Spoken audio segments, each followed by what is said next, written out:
Assalamualaikum warahmatullahi wabarakatuh. Sampurasun wargi dulur baraya sadayana tepang dangudi sareng simkuring Mang Ian Kidemang Gunung Halu tea giningannya anu kasep sakabupaten Bandung Barat dina acara anu maneh nyaeta Dongeng Sunda. Dongeng zaman kiwari ala kiwari anu nyarioskeun lalakon kahirupan mangsa bihari atanapi kabaheulaan. Kumaha dararamang palawargi sadayana atuh mugi aya dina ginanjar kawilujengan rahayu berkah salamet amin ya Allah ya robbal alamin. Dina waktos ieu simkuring bade medar deui dongeng nu kantosnya di pedar.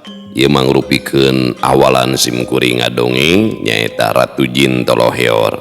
Panginten ieu mah di naon teh dikumpulkeun dina channel Dongeng Sunda Mang Ian teh kanggo ngararapi nu kaduana panginten da ai kapungkur waktos ngawitan ngadongeng nganggo soundcard pi 8 teh gini anu alitnya jaba di sisi jalan raya gandeng gitu. Tah orang non teh orang rarapih deui itu dongeng Ratu Jin Toloheor teh dina channelna Dongeng Sunda Mang Ian gitu nya. Sareng sambil ngantosan updatean dongeng-dongeng nusanes dongeng naon teh saninten emas dan ya Dewi Skartaji tak acan update oge dongeng anu engal teh Campaka di Pasiremis kan eta teh saleresna mah mung 10 episode kan ku Kang Rompis teh bade dikembangkeun janten 20 episode tah abdi kamari teh ku abdi dibandingkeun memang benten nya urutanana. Ya gitu acan nampi deui gitu ti Kang Rompis kabujeng anjeunna aya tugas damel keluar kota gitu. Sakali dihapunten dah daripada orang kosong gitu nya ngantosan updatean ayeuna orang pedar dongeng-dongeng anu kantos gitu nya didongengkeun dina YouTube-na Kisah Tanah Sunda kalayan kualitas sound anu langkung sae kualitas nya panginten di ayeuna namanya langkung jempling da dileuweung da kapungkur masih si jalan raya gandeng ku motor teh ya. Tah kumaha tuh ieu lalakon Ratu Jin Toloheor teh hayu urang sami-sami ngabandungan deui nya kanggo malikeun ka tineung urang. Tah namun satacana dilajeng kade ulah hilap nu tacan subscribe kana YouTube-na nu engalnya simkuring Dongeng Sunda Mang Ian mangga di subscribe heula supados tiasa kengeng notifikasi kanggo satiap jajar carita nu salajengna oge nu sanesna. Anu parantos subscribe simkuring ngahaturkeun rebu nuhun laksa ketika bingahan atuh mugi asing tiasa janten rencang anu ngahibur ka palawargi sadayana nya kanggo ibu-ibu bari masaknya segegerohna bari ngarumpi jeung ibu-ibu ngobrolkeun deui ibu-ibunya oge kanggo bapak-bapak nya bari nyantai nyikopai udud samsai ngariung di jeung bapak-bapak bari ngomongkeun nu bohay nya ibu-ibu edun dia bro. Oke di Pademelan di tempat konveksi ngarencangan ngajait motong obrasna di tempat cukur di perjalanan beri nyupirannya di pabrik di pasar di kantor pokona makum kadulu-dulu nu aya di lemur baraya nu aya di kota oge di pangumbaraan kumargi teu sakedik wargi-wargi urang nu aya di luar daerah bahkan di luar negeri sok mararanco dina pedaran Dongeng Sunda Mang Ian teh nya oge ulah hilap di like di komen anu teu komen beteungna budayut bakal dilelepkeun di walungannya kitu nya. Terus upami dina YouTube salah sawios cara nyawerna ulah di skip iklanna tah upami teu di skip iklanna nyawer ka abdi teh nya palawargi luar biasa ageung teh. Da bageur ya. Oge saumpamina hoyong apresiasi kana pedaran dongeng simkuring da simkuring mah sanes dina radio nya sanes aya iklan aya gaji aya kitu tah tiasa nyawer kana nomor ieu nomor dana da ieu nya sabaraha we saiklasna. Supados tenyang kolong tingkana waktos hayu urang sami-sami ngabandungan ieu lalakon munggaran dina judul Ratu Jin Toloheor bagian anu kahijinya karya Kang Rompis anu kasep saer teh mangga kaparayun sadayana wilujeng ngadangukeun prung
Baiklah palawargi sadayana, ieu kalebet jenis dongeng feminim kumargi pemeran utama seseueurna teh istri hungkul ya. Janten ieu mah khusus kanggo kalangan istri gitu. Moal seperti sanda gating piomongeun ya. Kama karesep si wanata.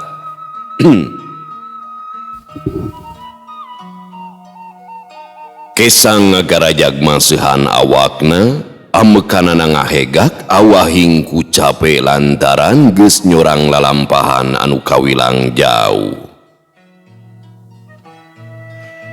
Remeula Nyai, ambu teh geus teu kuat ripuh ieu teh. Ceuk hiji kolot awewe teu sirikna ngabebeutkeun maneh kana jukut. Si awewe ngora teu nembal, manehna ge milu reureuh di dinya. Awakna digeberan ku totopong, leungeun kencana nyusutan kesang dina beungeutna ku samping. Ari eta awewe kolot ngaranna Ambu Esin pituin urang lembur nagrak. Harita Ambu Esin karek baralik jeung anakna nyaeta Nyi Mimi ti lemur Cinangsi satu tas nganjang ti imah dulurna. Sabenerna mah lain nganjang tapi dititah babantu ku dulurna nu kaparengan keur hajat nyunatan. Kangaranan jalma teu boga, rajeun dititah nganjang heuh disambat ku dulur teh ukur jadi purah babantu. Tapi najan kitu, Ambu Esin jeung salakina bahkune teh tara jadi pikiran estuning tumarima kana patokan hirupna.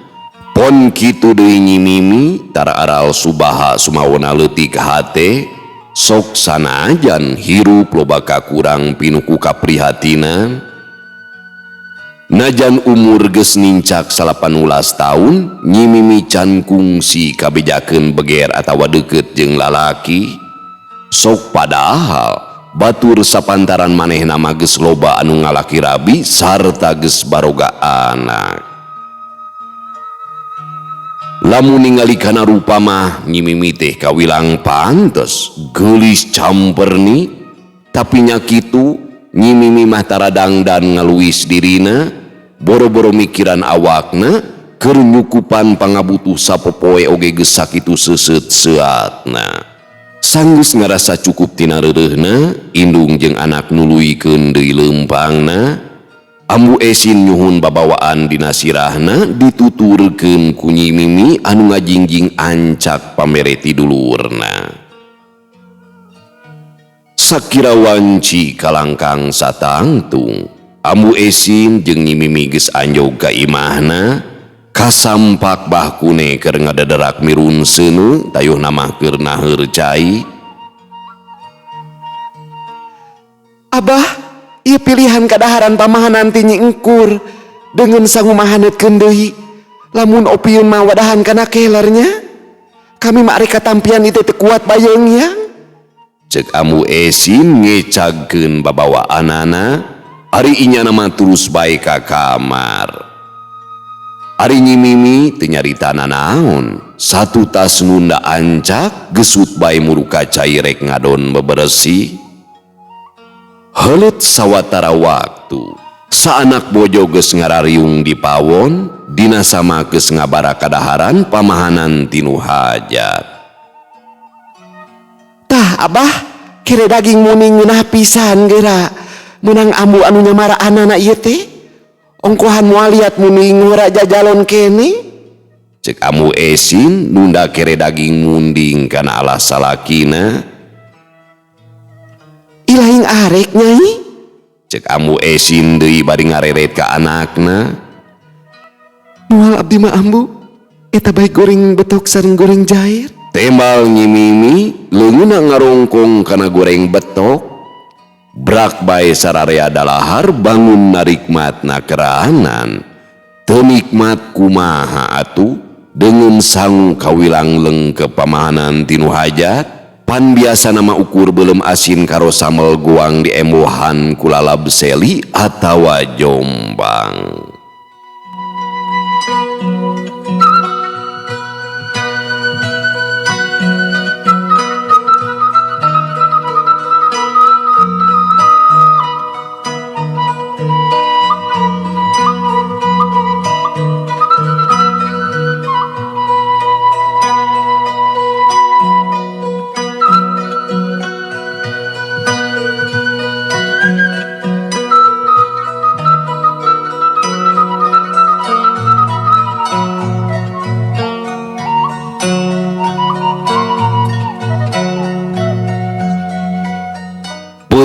nanging geus kaganti ku mangsa beurang, belah wetan pajar geus hibar mere tangara kasakumna pangeusi alam marca pada geus antatan-tatan pikeun ikhtiar neangan kipayah.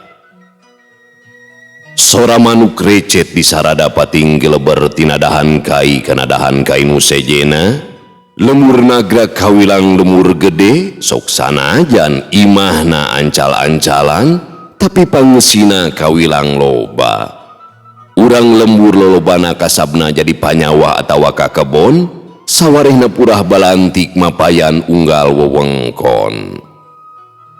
Di imah bahkune pribumi gestangian hararudang, ambu esin keur nyician cai kana teko, nyimimi keur ngakeul sangu anu kareknya, bahkune keur ngasur-ngasur seuneu ngagelekeun keur nyeupan cau.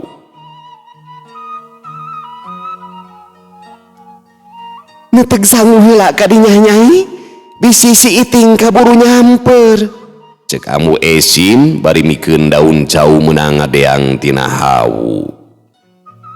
Mangga ambu.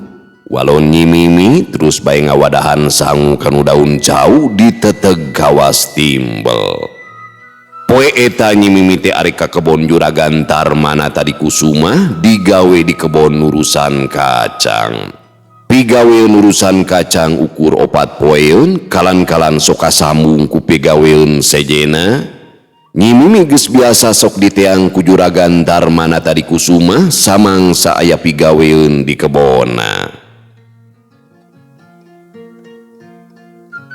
Juragan Tarmana tadi kusuma teh kaceluk jalma jegud loba pakayana, kebon jeung sawahna upluk-aplak meh diunggal tempat.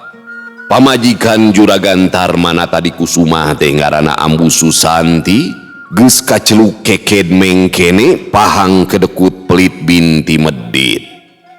Juragan Tarmana tadi kusuma jeung Ambu Susanti teh boga anak 2, nu panggedena budak awewe sapantaran jeung nyimimi, ari nu kadua lalaki umurna sakira 10 tahunan. Anak awewe Juragan Tarmana tadi kusuma teh ngaranna Nyi Sophia atawa kawentar sok pada nyebut Den Sophia, miboga rupa geulis sabab kaasuh ku pakaya kamodalan ku banda nu jadi kolotna. Ngan hanya akal, Den Sophia teh miboga sifat sombong adigung dumeh turunan jalma beunghar.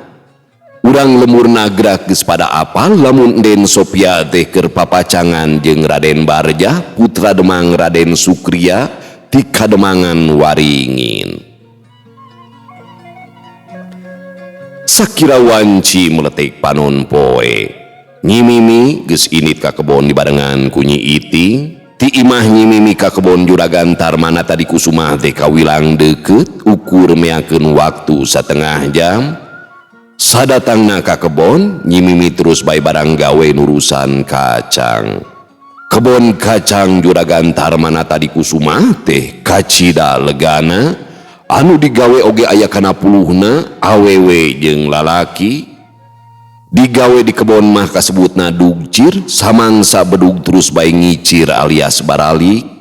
Geus aya kana 4 poena nyimimi digawe nurusan kacang di kebon Juragan Tarmana tadi kusuma. Lian tinurusan oge sok nyabutan jukut anu geus jarangkung. Marengan dina poe eta, Den Sophia jeung Raden Barjah tengah haja arulin ka kebon bebekelan balotram di kebon. Ari nu beungharnya hayang dahar ngeunah teh meuni ngeunah tinggal init ka kebon. Urang mah moal poe dahar di kebon oge anger bae teu mirasa geuningan mimi. Ceuk Nyi Iting bari murak bekelna, meneran waktu geus manjing pikeun reureuh heula. Urang mah mineng dahar di kebon oge ukur jeung belum peda karogoang, anu matak anger bae pahang geuningan. Walon nyimimi bari seuri. Dekul bae duanana dalahar, anu sejen oge sarua keur dalahar kaselang bari ngawarangkong. Cacap tina dalaharna, nyimimi jeung Nyi Iting nuluykeun deui hanca gawena. Memeh nurusan kacang, nyimimi nyabutan jukut anu jarangkung ngaruang tangkal kacang, jukut dialungkeun sina ngagunuk kana jalan garitan. lamun geus ngagunu kakarek dikunjal dipikeun kajarian. Teku hanteu sawaktu Nyi Mimi ngalungkeun jukut kana jalan garitan, Den Sophia meneran ngaliwat kalebah dinya dibarengan ku Raden Barja.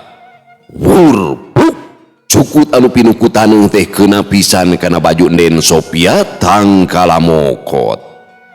Panon Den Sophia nepikeun kabuncelik atuh, beungeutna nyak beureum awahing ku nafsu, gantawang bae nyarekan laklak dasar ka Nyi Mimi. Dasar mata pedas ya, teh neuleuh aya aing keur ngaliwat sia teh kebi, kunyuk bikang bangkawara. Hapunten Den, teu katawis aya nu ngalangkung. Tembal Nyi Mimi awakna ngadegdeg ari beungeutna pias awahing ku reuwas. Mata sia bola teh tamuh kunyuk, payus jeung tangtungan si gaririwa. Cek Den Sophia terus bae norowelang ngabudalkeun ka keuheulna. Geus Nyai, itu gedah lain dihaja sugan. Cek Raden Barja ngahuit ka Den Sophia. Den Sophia teu ngawakca deui ngan panonna muncereng keneh ka Nyi Mimi. Ari Nyi Mimi ukur ngeluk tungkul, rumasa salah sok sanajan teu kahaja oge. Satu tas Den Sophia jeung Raden Barja jarau, pok bae Nyi Iting teh nyarita. Untung kene kana baju nanya, lamun kana beungeutna atuh pisan kuring mada. Cek Nyi Iting kawas numu puas. Untung kuring teu ditampili oge sia teh Iting. Rumah salah sugan teh taya nu ngaliwat. Walon Nyi Mimi asa reuwas kareureuhnakeun. Da bongan saulin ka kebon atuh. Geus nyaho loba nu keur barang gawe. Untung kene ukur katimul ku jukut. Lamun ku turus, rengkot dah cokorna. Mun aing mah da hayang nimul ku timuning da. Kitu ceuk Nyi Iting kawas anu ceuceub pisan ka Den Sophia. Minggu sia teh Iting, sok manjang ilaing mah. Arek ulin atawa kumaha bae oge da di kebonna tuh. Moal aya nu nyaram sabab manehna nu bogana. Nyanya. Cek Nyi Iting nyikikik seuri. Mangki balik gawe urang nyimpang kabeh landeunya. Urang mundur Bagelis jeung Jombang keur marejeuna mararontok eta teh. Cek Nyi Mimi bari meungkeutan jukut arek dipikeun kajarian. Hayulah Mimi, ompreng teu make lalab rumbah teh kurang ngeunah. Keun bae nepi ka burit oge, duit bayaran mangke oge dianterkeun ku Jang Idoy. Tembal Nyi Iting bari tonggoy nancepkeun turus kana taneuh. Sanes turus rengse di beungkeutan, regeyeng bae dipangku ku Nyi Mimi dipikeun kajarian. Aya kana 10 balikan Nyi Mimi ngunjal runtah jukut kajarian. Sanggeus dibersihan mah garitan teh jadi lalening bersih. Basa kadeng suara bedug ti tajuk, Nyi Mimi jeung Nyi Iting kuda giru meresan endongna. Kitu deui pagawe sejena sarua meresan babawaanana. Nyi Mimi jeung Nyi Iting kebat kabeh landeuh arek mundur lalab rumbah bawaeun ka imah.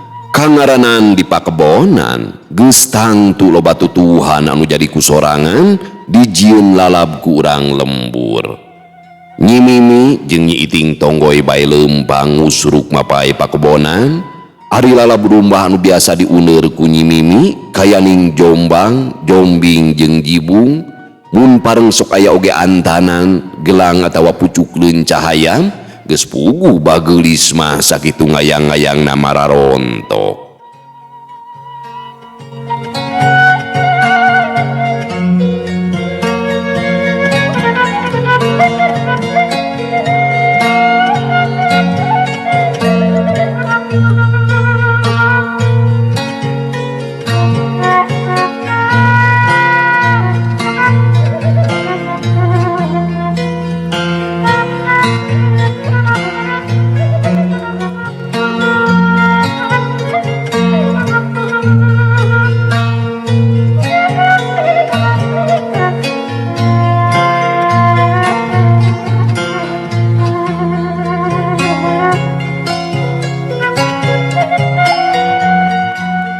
Dina mangsa sariak layung di imah bahkune geus ngarariung sa anak bojo nying hareupan boboko sangu anu ngebul kene. Dengan sangu kawilang basajan ukur goreng lauk bakrik sambel goang jeung lalabu rumbah meunang mundur Nyi Mimi. Minangka anu rada onjoy teh aya kere belut ngahaja bahkune teh sok ngurek sabangsa indit ka sawah. Najan basajan tempo dalahar mah matak ponyona keraanan.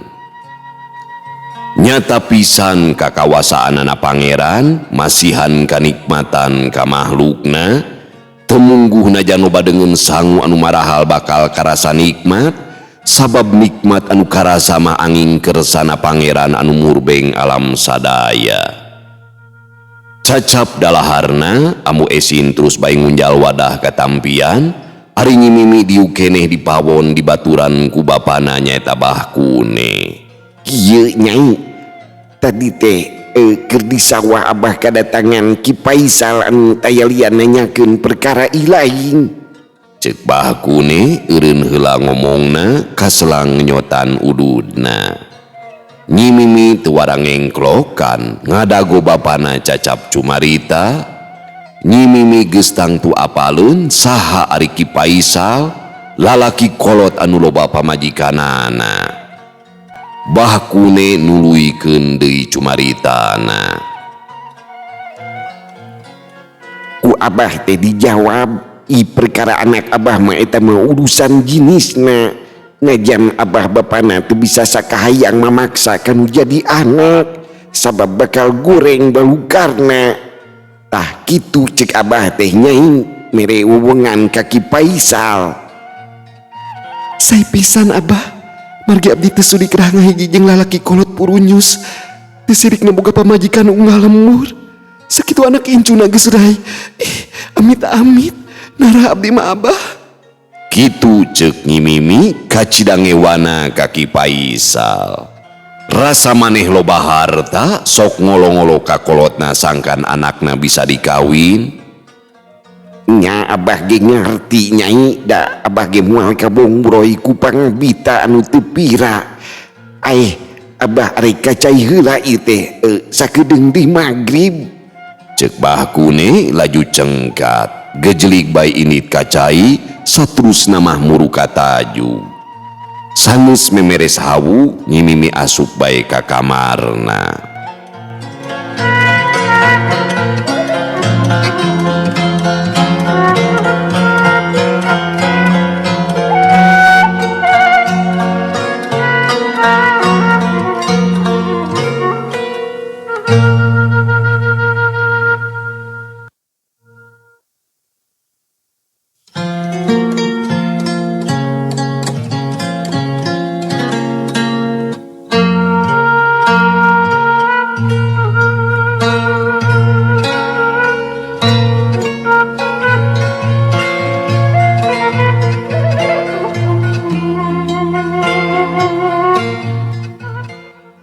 Dina hiji mangsa bahkune katarajang kasakit parna awakna beki kuru ku sabab suda kana dahar. Geus diubar aber ku obat kampung tapi taya mendingna nu gering anger bae taya parobahanana. Dina hiji poe kadatangan tukang ubaran lamun istilah zaman kiwari mah ahli herbal. Ceuk tukang ubaran kasakit bahkune teh kawilang geus parna pisan. Bisa cenah eta oge cager deui tapi kudu diubaran ku hiji tutuwuhan anu kawilang langka jeung hargana mahal. Harita oge dibere ubar keur saheulaan mah tetela bahkune teh rada rerep panasna teu nyebret teuing. Ceuk tukang ubaran deui, lamun geus aya duitna tepungan bae manehna kelmur bitung tempat manehna nganjrek. Nyi Mimi kacida bingungna heueuh da sasat keur dahar oge sakitu seuseutna. Ayeuna katambahan kudu meuli ubar keur bapana pugu bae matak pugag pilampaheun runtas pangharepan. Arek nginjem ka tatanggana sarua kaayanana oge teu beda jauh jeung manehna, lir ibarat pajenggut-jenggut jeung nu dugul, silih ruweg jeung nu butak. Nepi ka hiji poe Nyi Mimi indit nepungan dulurna nyaeta Mang Jaid ka lemburna Cidamar. Ari Mang Jaid teh sasat adi bapana, munili kayaan mah Mang Jaid teh kaasup jalma aya, najan teu kasebut beunghar oge.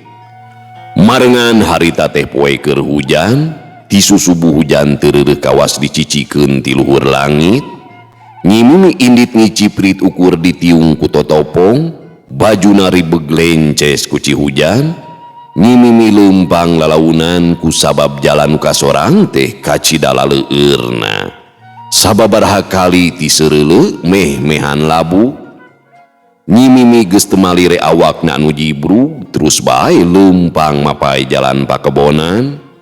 Nu aya dina pikiran Nyi Mimi mangsa harita bisa menang duit keur ngubaran bapana. Akhirna Nyi Mimi teu burung anjog ka lemur Cidamar, terus bae muru imah mangna nyaeta Mang Jaid. Sanggeus tepi terus bae Nyi Mimi teh uluk salam. Ti jero imah aya nu norojol hiji awewe tengah tubuh, tayalian eta teh Bititin pamajikanana Mang Jaid. Teu nitah ka jero sumawona ngaku ka anak dulur, Bititin gasik pumanya ka Nyi Mimi maksud jeung tujuanna pangna datang ka imahna. Teu talangke Nyi Mimi teh nyaritakeun sagala rupana ka asup bapana nu keur nandangan kasakit. Tak kitu bibi, mamana wihan amang sareng bibi gaduh artos. Abdi bade nyelang heula kanggo lalanong si Abah. Kitu pokna Nyi Mimi, gadona norok tok kabulusan. Mang maneh teh keur suwung, geus 2 poe teu balik keur balanti ka lemur girang. Najan aya mang maneh oge moal kabahanan, heueuh sasat usahana keur tiiseun. Kitu ceuk Bititin bubudian kurawed hase matak pikanyerieun. Sekali deui bibi, mamana wihan bibi gaduh hawatos ka pun bapa, ukur ngelempreh sudah kana tuang. Ceuk Nyi Mimi teu sirikna sembah depong ka bibina. Teu boga, dina boga ge keur namahan modal usaha lain nginjemkeun kana teu pararugu. Yah, nu matak montong gering atuh sakirana ngariweuhkeun ka batur mah. Panon Bititin ngaburileng ka Nyi Mimi, celetit aya nu ngajeletit kana ati Nyi Mimi ngadenge kekecapan bibina. Ilaing teh gerak kawin ngara aya nu ngajelemakeun, tong pipilih da lain turunan menak atuh, arek menangkeun kolot atawa dicanung oge taya bayana, nu penting mah teh hese dahar. Kitu pokna Bititin nyabit kana urusan anu sejen. Bititin ngaleos ka jero, teu lila kadinya deui bari ngagiwing endong leutik. Cugra balik, lain ngajurung laku sabab bibi teh loba keneh pigaweun ieu teh. Leungeun Bititin ngalungkeun endong leutik ka lebah Nyi Mimi. Tah aya beas 2 liter bisi bae nu gering hayang dahar. Ceuk Bititin deui ngaleos ka jero bari nutupkeun panto imahna.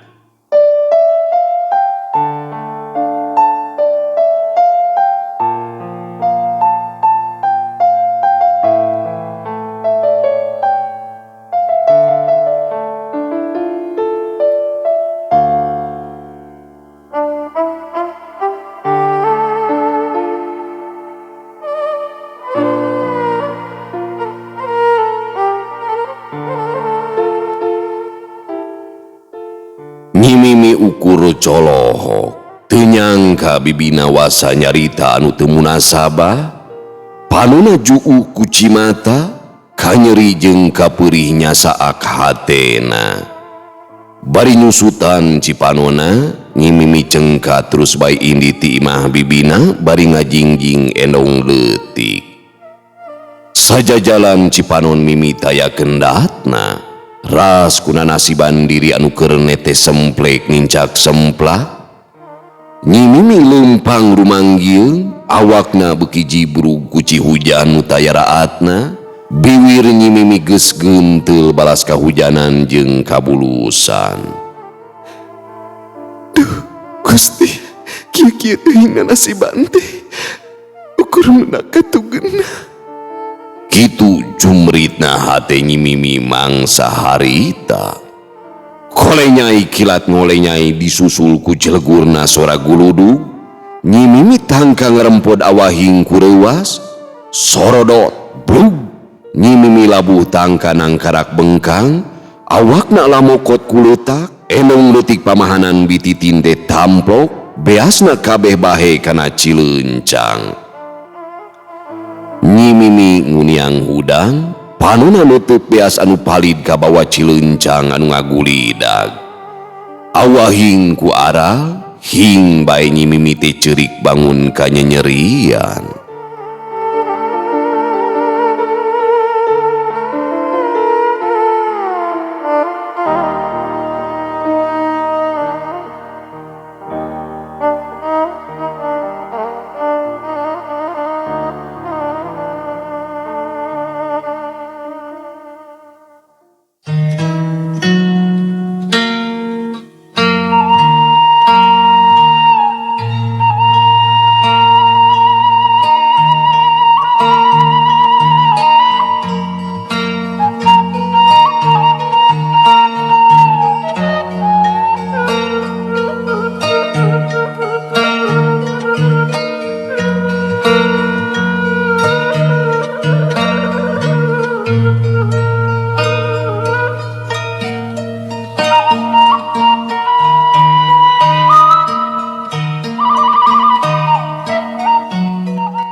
Jadi kumaha Nyai, satuju atau henteu? Ceuk Juragan Tarmana tadi kusuma, panuna nutup ka Nyimimi. Teu tiasa dikirangan deui manawi Juragan. Temal Nyimimi bari rengku. Dengeku Nyai, sakabeh nu nginjem duit ka kami geus pada nyaho. Jadi lamun nginjem duit 10 talen kudu mayar deui jadi 20 talen. Tapi lamun sajero 3 bulan teu bisa mayar, nyawayana sawah bahkune ku kami arek dijabel. Ceuk Juragan Tarmana tadi kusuma ngeceskeun deui ka Nyimimi. Sajongjonan mah Nyimimi teh ngahuleng, teu dicokot heuda sasat butuh keur ngubaran bapana. Lamun dicokot geus pasti bakal kajiret ku hutang ka Juragan Tarma. Tapi antuk nama Nyimimi teh nya tujuan kana kahayangna Juragan Tarma, sabab geus bingung neangan waragad keur ngubaran bapana, rek nginjem heuh nginjem ka saha, lumpat ka dulur kadon meunang ka nyeri. Sanggeus Nyimimi satuju mah Juragan Tarma ngasongkeun kertas perjanjian minangka keur bukti. Gutrut bae Nyimimi neken teu loba deui pamikir. Keur saning pangeran, satu tas bakune diubaran ku tutuwuhan anu langka jeung mahal, kaayaanana beuki jagjag maju ka cager. Akhirna mah bahkune teh pulih kabihari, cager teu sakara-kara. Tapi nya kitu, bahkune jagjag waringkas deui, tapi hutang ka Juragan Tarma kudu gancang dibayar, sabab sawah bakal dijabel lamun hutangna teu kabayar. Nyimimi neangan akal jeung tareka sangkan manggih jalan keur nutupan kabeung berat ka Juragan Tarma, tapi Nyimimi pangawakan awewe ukur bisa jumrit berang peuting kanu musik malikeun dirina, nyaeta Allah anu murbeng alam sadaya.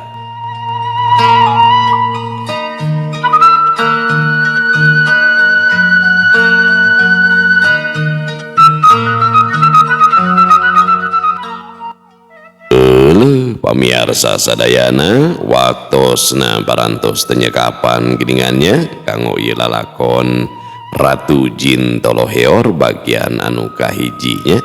Insyaallah urang lajengkeun kana bagian anu salajengna nyaeta bagian anu kadua.